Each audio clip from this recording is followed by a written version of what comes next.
جناب نبی کریم صلی اللہ علیہ وسلم نے فرمایا ہے کلمتان حبیبتان الی الرحمن، دو کلمے ہیں جو بڑے پیارے ہیں اللہ رحمان کو. حبیبتان بمعنی محبوبتان کے.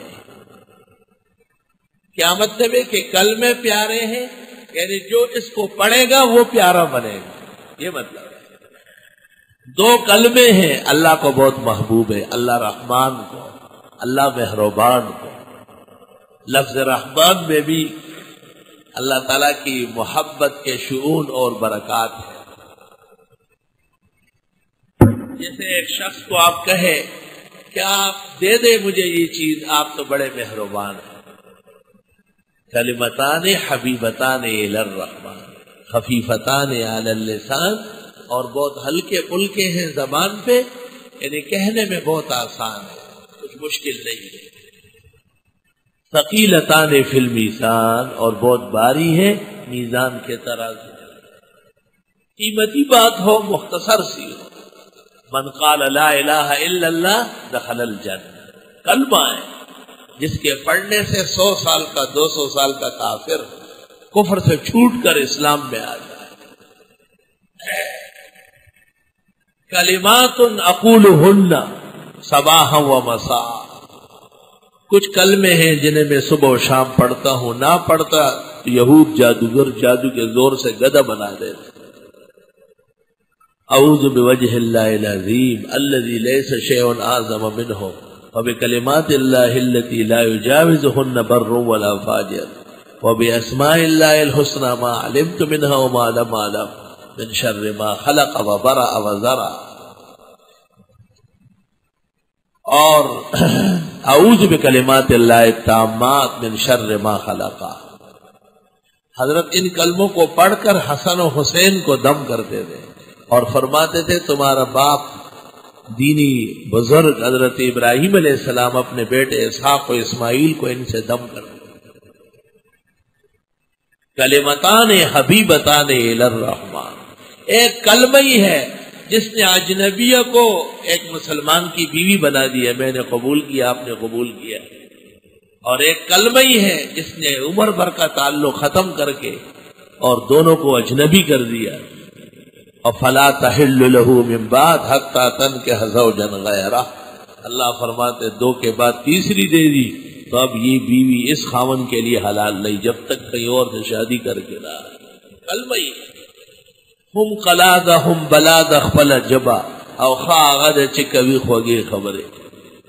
کلمتان حبیبتان الی الرحمن، دو کلمے ہیں بڑے پیارے ہیں اللہ رحمان کو.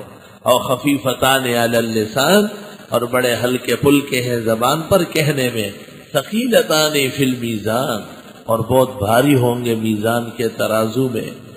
وہ کلمے کون سے ہیں؟ سبحان اللہ و بحمدہ سبحان اللہ العظیم.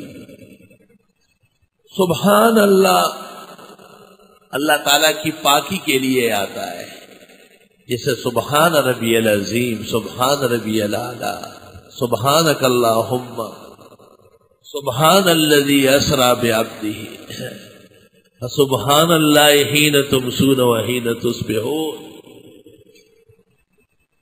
علماء لکھتے ہیں اس کا عامل محذوف ہوتا ہے اسبح سبحان، اور پھر کلمہ تامہ ہے، ضرورت نہیں رہی اس کی. سبحان اللہ یہ تنزیہ ہے، تقدیس ہے.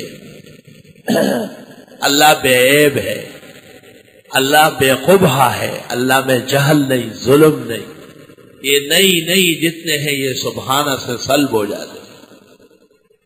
وَبِحَمْدِهِ واو حالیہ ہے، متلبسا بحمدہ، اور اللہ کے لیے کمالات ثابت ہے، نعوت و برکات ثابت ہے. تبارک الذی بیدہ الملک. سبحان اللہ العظیم یہ تاکید مزید ہے. سبحان اللہ اس میں اشارہ ہے کہ عیوب کو ترک کر لو، گناہوں سے پرہیز کرو. اس کو کہتے ہیں تخلیہ. تخلیہ اپنے آپ کو غلط چیزوں سے فارغ کرو، خالی کر لو. اور وبحمدہ یہ ہے تہلیہ، حلیۃ تلبسون، حلی زیورات خوبصورت ہونا. تو زیورات تب جچتے ہیں جب حسن ہو اور پہلے سے عیوب ختم ہو. اگر ناوی چ پخپلا خشتہ نوی نسو کے سکان دا خائص دا مور اولیا.